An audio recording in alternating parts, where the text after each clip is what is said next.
Drinking 5 to 6 days a week. That was a normal occurrence for me. If you can identify, have panic attacks, this is way back in the day, probably had to do with a lot of the drinking, and that everybody came out with 80% of people let go of the rope. Welcome back to the No Ceilings podcast, week number 2. Dive into a bunch of great themes today. The main theme that we're going to be diving into is hashtag don't let go of the rope. Don't let go of the rope. Now, before we dive in, I think it's important that anytime that you're sitting down and absorbing information from somebody on the other end, it's important to qualify who that person is. My name is Corey. What makes me uniquely qualified to talk about this topic is I was just in a position 5 years ago in which I was, in my opinion, at the bottom of the mountain in which I've been climbing. Not all the way to the top yet, but they say that the best person to receive advice from is somebody who was most recently in your shoes. Like if you were starting a business today, you wouldn't say Jeff Bezos is the best person to talk to on starting a business. Now, he's going to have a lot of valuable insight, of course. Jeff Bezos is killing it. Shout out to Amazon. But he wasn't just in your shoes of setting up a CRM or accounting. He's been in the game for a long time, and he has much bigger problems and much bigger solutions that he's coming up with. The person that would be great to get advice from is someone who just overcame some of the hurdles that you needed to overcome in life. So again, background on me. I started my self-growth and personal development journey about 5 years ago, right around when COVID hit.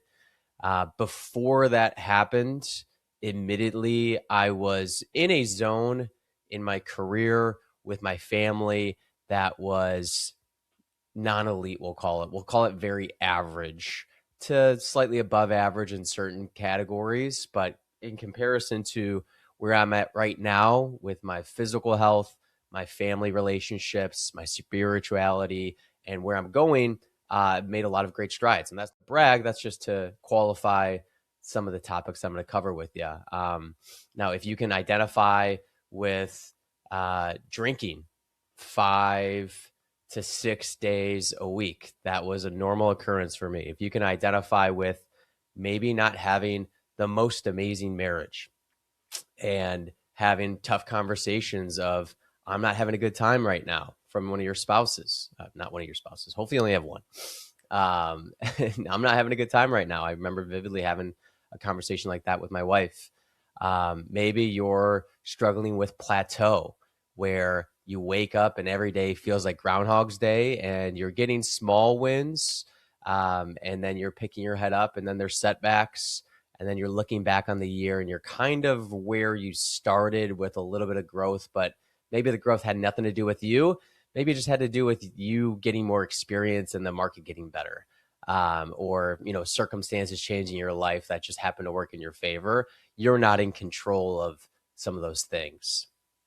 I can relate to all those things. And now, and hopefully she would agree, I can say that I'm in the best relationship ever. She's my best friend, and we spend a lot of time together. We spend a lot of conversations on growing our relationship. And over the last 5 years, it's gotten, I can say that I've created a lot of time in my life to be there for my family. Looking back on last year, didn't miss a sporting event, didn't miss a recital, didn't miss a school event, didn't miss anything. I was there for all those events and getting better on being present. Not a finished product yet, but compared to where I was, made a lot of strides there. My health, I was in a position where I was in a good on surface healthy status. I worked out, I did all the things, but I was drinking a lot. I didn't care about diet. I wasn't necessarily eating bad, but it wasn't necessarily an elite type of setup. And plateau was a very real thing. It was just kind of Groundhog's Day. You go in the gym, you do the thing, you move on. And now I'm making major strides, accomplishing stuff that I've never done before. Seeing major gains, seeing the consistency stack up to major results. And if you can relate to someone, who has anxiety, I used to take anxiety medication. I used to have panic attacks. This is way back in the day, probably had to do with a lot of the drinking. And I think subconsciously looking back on some of the times back then, I was in a spot where I was just maybe fear of the unknown. Didn't have a plan, didn't have a direction, very rudderless, and didn't have any intentionality to life. The goal was to not get fired from my job. The goal was to have a good time with my friends on the weekend. And the goal was to, just survive another day. Compared to now, there is very, I would say, robust, deeper experience in which I can feel like I'm really working towards what I was meant to do. So I say that not to brag and say, hey, look at me, look at all the progress I've made over the last 5 years. I say that because if you are in a spot where you can relate to any of those things, what I'm going to cover with you as far as themes, it could really help. And that's the goal, is to, have even one thing pop in your head and say, actually, I can relate to that. And I'm really glad I was able to consume that information. So that's on me. Enough about me. Let's talk about today's theme, which is don't let go of the rope. So I didn't come up with the meaning. You've probably heard it. There may be a football coach out there that maybe has a different definition of what it actually means. But what it means to me is the old-fashioned game of tug of war, if you remember that, way back in the day, where you get that giant rope and you got one team against another team, and you're holding on to this rope. You and your team were tugging and we're pulling, and that flag is moving your way, you're winning. It's moving that way, you're losing. It kind of goes back and forth. There's that moment in which, when you have two evenly matched teams, you reach that stalemate and the flag isn't moving, and you're giving it your all. Your muscles are giving. The people around you are slipping. Their shoes are coming out with under them. And you start to have the doubt creep into your head of, maybe we don't win this. Maybe I don't have the grip strength to stay in the game long enough. And you loosen the grip. And then eventually the flag gets far enough where you let go of the rope. Other team wins, the adversary perseveres, and you're left thinking about the next round. Now, in life, rope is defined as whatever you're striding towards, and people let go of the rope all the time. I have the self-talk with me all the time of, don't let go of the rope here. Stay in the fight. Stay in the game. Now, when it comes to letting go of the rope, something that's very relevant right now, I'm talking to you on January 18th, which is Martin Luther King Jr. weekend. And would you believe that by the third week of January, the goals and the New Year's resolutions that everybody came out with, 80% of people let go of the rope on their New Year's resolution and goals. 80%. Where am I getting that statistic? Good old-fashioned Google, the beautiful World Wide Web. I don't know where they're pulling these people, but you got to assume it's true. It's on the internet. 80%. That means if 10 people set a goal, 8 are letting go of the rope this weekend. One long week. We just started. This year we're supposed to be different. So then you think to yourself, there's so many people out there. The population is huge.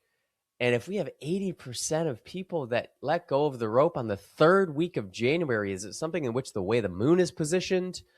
Is it something that is in our DNA? Are we hardwired to let go of the rope of a goal after 3 weeks, and the 20% that don't do it are just built different? I would argue that everybody has the ability to not let go of the rope. And when I look at the people that I compete against on a daily basis, when I look at some of my peers, and when I look at just the average people in general, and who I used to be, I've identified a couple things as far as why people let go of the rope, especially in the time in which we're at in 2026. So I want to cover that with us, because I think the more that we dig into the reason of why something happens, the more that we can confront and work around and avoid it from happening. So let's dive in. Why do people let go of the rope in 2026? Reason number one, goals, meaningful pursuits are boring. They are. Goals, meaningful pursuits require you to be consistent over a long period of time and oftentimes doing the same thing over and over and over again. Now, that's not very fun.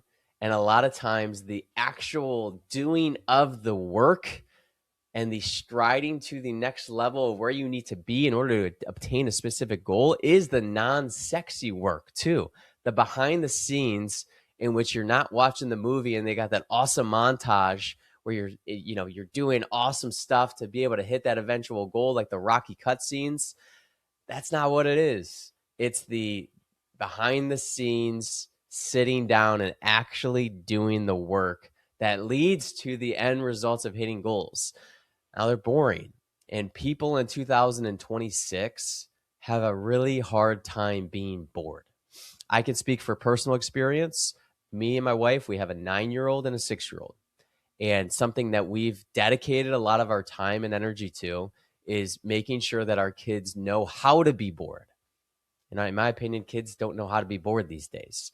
There's tablets, there's TV, there's streaming, there's, every single minute has to be soaked up by something.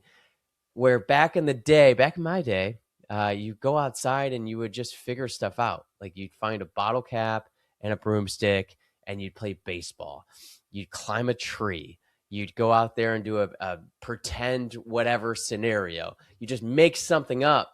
You didn't need a scooter or a hoverboard or to go to the movies or to go to the jump park or to be on the tablet. Like you didn't need any of that stuff because we knew how to be bored. And when you force yourself to be bored, and it's a very valuable lesson, because if you get bored so easily and the bar is so low, then you're just constantly like trying to preoccupy your mind. So I think that's just something that we need to address, right? In 2026, learning how to be bored, because it's important to stay in the pocket when it comes to just obtaining a goal in the first place. And, when you get to the third week of January, the luster wears off of your goal and the reality starts to set in of like, man, I got to do this every single day, every single week in order to hit my goal. And then, you're like shiny object onto the next thing. Well, what if we try doing it this way? You got to stay in the pocket of the boring work. That is where the gains are made. And that's not fun. And that's not cool. And there's no experimentation. There's no new pursuits with that. It's just stay in the pocket and do the work, but it's boring. So you got to challenge yourself to understand how to be bored and stay in the game. The number 2 reason in which why I believe people let go of the rope on the third week of January, the 80%, is lack of resilience. So when it comes to resilience, basically, and we all kind of know what it means, right? Is you find adversity, something happens to throw you off of your game, and then you identify that as an obstacle and you work around that obstacle. Now, everybody has a certain level of resilience. You can be level 1, where one small thing happens in your world and it totally throws you off of what you're doing. That's level 1 resilience. Then you have level 10 resilience, where major crazy stuff can happen and you make it past the obstacle. So there's levels to it. It's not, do you have resilience? Do you not have resilience? It's how much resilience do you have? And in 2026, the 80% of people that are dropping their goal by week 3 likely have low resilience. And the reason why is because they see a obstacle come. They're already a little bit bored, as mentioned before. And instead of seeing it as an obstacle that needs to be overcame, we see it as adversity that's pushing us off of our track, and we let it affect us to the point where we let go of the rope and no longer are doing the goal. You have to challenge yourself, because the stories where you tell yourself, very, very interesting, right? Here we go again. Adversity hit. This is why I can't be more wealthy. This is why I can't get a new house. This is why I can't have the body that I want. This is why I can't have the relationships that I want. Something happens. It's the weather. You get injured. It's the economy. It's, you get sick. It's you slept in, you missed your alarm. It's your kid is sick. It's anything, right? Like it's literally anything that enters your world. And we recognize it as, here we go again. This is just my luck. Can't do it. Where a resilient person, a level 10 resilient person, would expect it to happen, because adversity is expected. It's always going to be there. It will never not be there. And they acknowledge that, okay, this is an obstacle that I get to work around. This is simply a schedule interrupt. I heard that this past weekend on a podcast. Is adversity is just a schedule interrupt. Whatever it is, like put anything in that zone as far as adversity goes. Let's say you get a flat tire. I actually got a flat tire last week. My wife did. That took 3 hours out of my day to figure out the flat tire, get a new one, get the thing scheduled, get the people out to where the car was at. I had to wait with it. It was less than ideal, but that was 3 hours of time.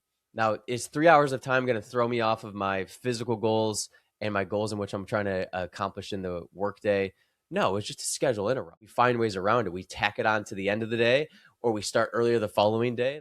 We can work our way around it. It's just a schedule interrupt. The flat tire is not throw my hands up in the air. This is why I can't get these things done. I knew it. I knew this was going to happen. You let go of the rope. And the excuses that we make and the stories that we tell ourselves, they're defense mechanisms to make us feel better. We compare ourselves to other people, right? Like Instagram and social media, in my opinion, are not a big helper in that, because comparison is the thief of joy. And when you compare yourself to somebody else, you naturally are going to pick out all the great things about them and be really hard on yourself on why you can't get to that point. And then what happens is we come up with excuses. So whatever throws you off your track and whatever gives you the opportunity to be resilient, and you say, here we go again, you tell yourself a story of an excuse. I can't get that done because X, Y, and Z. It's too cold outside. I can't run. It's literally too cold. It's going to be -4 degrees. I cannot run. Is that true? Is that true? Has anybody ever ran in -4 degrees? Is it less than ideal? Is it going to be more difficult? Does it require you to be more resilient? Does it require you to plan a little bit better and maybe put a couple of extra layers on and persevere and be resilient through that run? Yes, but it's not the weather is bad, I can't do the workout. It gives you the opportunity to be resilient. And then we tell ourselves our stories, and we need to recognize that we're telling ourselves a story right now that is just simply not true. And when we recognize that, we become more resilient and we can work past it. But next time you tell yourself a story, you have to see through that, right? And say to yourself, is this just me trying to make myself feel better by telling myself a story right now? Or is this an opportunity in which I could be more resilient? Last piece on this when it comes to resilience is expect adversity. We talked about this last week. Adversity will always be there, and to expect it is the smart thing to do, because when it does show up and it's expected, you can work your way around it. To start out the year, just to list a few of them, got a flat tire, as mentioned before. My house in Michigan flooded. I got sick for 2 weeks. My kids got sick. We did a lot of traveling, so that took up a lot of our time. There's a couple other things that happened that was less than ideal as far as hitting our goals. And when you look at it and you expect adversity and you look at it as opportunities to become more resilient, obviously I would choose for those things not to happen. But when you look at it, you say like, heck yeah, this is an opportunity for me to overcome and for me to grow. And when you have that mindset and you get hit with adversity, it's very easy to accomplish your goals. Now, this week, everything's gone right for me. I've had no schedule interrupts. And now you're flying. You're seizing the opportunity. You're seizing the day. So that's just, there's levels to it, right? And the more that you can increase your resilience, the better. Number 3 reason why on January 18th, we look at it and people let go of the rope when it comes to hitting their goals. 80% of people let go of the rope. Why? Number 3 is self-worth. So you will achieve and receive what you believe is something that you're worthy of. You will achieve and receive what you believe you are worthy of. If you don't deep down believe that and expect good things to happen for you, you won't get it. And there's this great analogy that Ed Milet, one of my favorite entrepreneurs, always says. Your life is like a thermostat. So think of a thermostat in a house. And when you kick that thing on, you set it to 70 degrees. When the home gets hotter than 70 degrees, what happens? The air pops on and cold air comes to the vents to move it back down to 70 degrees. And when the house gets colder to 70 degrees at nighttime, right?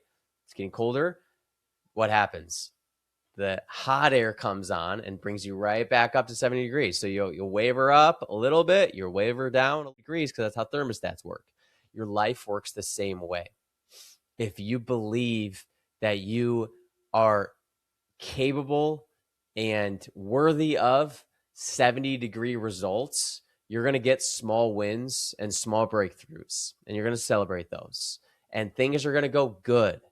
And you're going to have a good time because you're making changes and you're starting towards that goal. And then adversity is going to happen because it does. We've talked about this.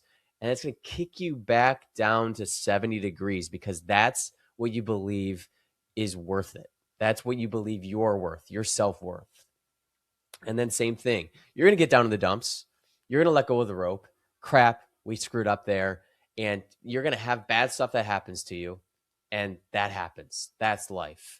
And then what happens, right? You get back up, you dust yourself off, and you get back up to the 70 degrees, and you get back up on the horse because that's what we do as human beings. The point is, you're always going to be where you believe and expect yourself to be. And you can say affirmations and you can try to trick the system and work your way around the work and say, hey, I manifest that I actually deserve to have a yacht and be a billionaire. But deep down in your subconscious and the energy that you give out and the vibrational frequency that you give out, in your heart of hearts that your self-worth is lower than what you're putting out there, right? So how do you kick up the degrees on your self-worth meter?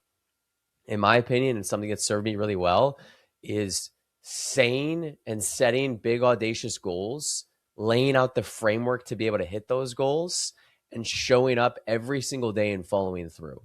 Following through is the key to leveling up and increasing the temperature on your thermostat. When you say you're going to do something and you do it, big or small, that creates confidence, that creates momentum, and confidence momentum is going to kick up that thermostat for you where you believe that you deserve more. I show up every single day and I put in the work and I follow through. I deserve more. Kick me up to 80 degrees. Raise the temperature. It's not easy. It takes a long time to be able to consistently follow through for yourself. But that can raise your temperature. The second thing that can raise your temperature is the network, the people that you compare yourself to, the people that you run with. If you run with a bunch of 70 degreers, in my analogy, and maybe there's a 60-degree person in that world who, is super negative and brings you down and sees the world as half empty, not half full, and you run with these people and you communicate with these people on a day-to-day basis, you set your goals with these people, like you're in the game with these people, you got a group text, that's going to bring your temperature down. Like it just is. You hang around enough lower temperatures and you're going to say, well, at least I'm not as bad as that guy. At least I'm a little bit better than him. And that's who you compare yourself to. You're going to stay at 70 degrees. And when you expect 70-degree results, it comes through and you're never going to get past it by too much. You're never going to get lower by too much. That temperature is always going to kick up. Conversely, if you surround yourself by people that invest in their physical well-being, their emotional well-being, they foster great relationships, they have wealth, you are naturally just going to gravitate towards the higher degree and the higher temperature because the group that you're with, it's important for them to perform a certain way. And their temperature is raised so high that they don't want to hang out with people that are on a lower temperature, right? Like they can't relate. You want to work and communicate and be next to people that are similar to you. So if you're a 60 degreer, it's really hard to relate and build a really strong relationship with an 80 degreer. Like they just won't have it, right? Like I can't relate. We can't, let go of the rope together because that's just not who I am. Now, if you find yourself with surrounded by a bunch of 80-degree people, the excuses go away. He's doing it. They're doing it. They're showing up every single day. Why can't I do it? So your group very much impacts your self-worth and what you set your temperature to. Now, a couple of things, because we laid out all of the problems, right? Goals are boring, lack of resilience and self-worth. those tend to be the problems that hold us back, that allow us to let go of the rope. That puts us in the bucket of 80% of the people, right? And not to say that these people are bad and ill-intentioned, because I'm sure many of them are not, but the stats are the stat. 80% of people let go of the rope this weekend. It's only 3 weeks. We have so much we had 12 months to go left in the year. We're already letting go of the rope. How do you avoid it? A couple things that have served me well. So talking solutions here is number one, to get an accountability group. I just talked about your network. I just talked about the people that you communicate with. Creating an accountability group has served me very well. So how do we define an accountability group? The best way I can describe it, or kind of paint the picture, has to do more with physical goals, but you can do it with anything. But when it comes to physical goals, I am in a group chat with 4 of my really close friends. And we've all committed to working out once a day, every day, for 30 plus minutes for the entire year of 2026. We just did it for 2025 and saw it all the way through. But for the entire year, 30 minutes once a day for 2026, no off days whatsoever, which is going to be a difficult goal. And for me, it'll be 2 years in a row. Now, with this group as well, they're all running the marathon with me in June. So a lot of what we're posting is the miles that we're doing. I ran 13 miles this morning. It was cold outside. I didn't necessarily feel like the greatest because I played flag football yesterday. So my quads and my hamstrings were, in a difficult spot. As you get a little bit older, flag football becomes more difficult. And there's a lot of reasons why I would just skip the workout this morning.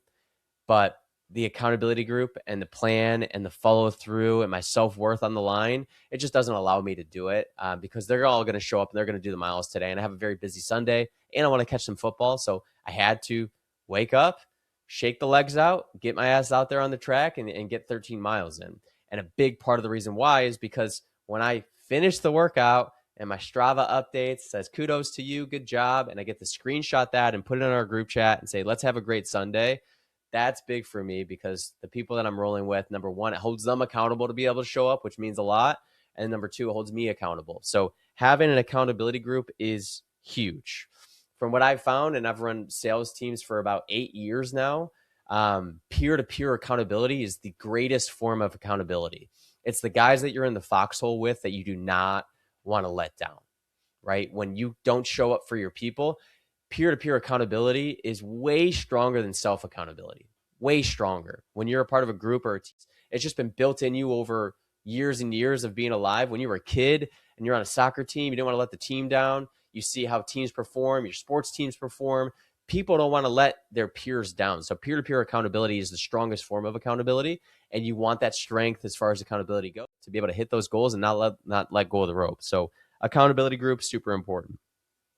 The next solution to be able to avoid to let go of the rope and avoid getting bored and having a lack of resilience and to avoid the self-worth issue is to invest in your goals. So what do I mean by that? I mean actually putting money behind hitting your goals. So I'm sure you put value on money. Most people do.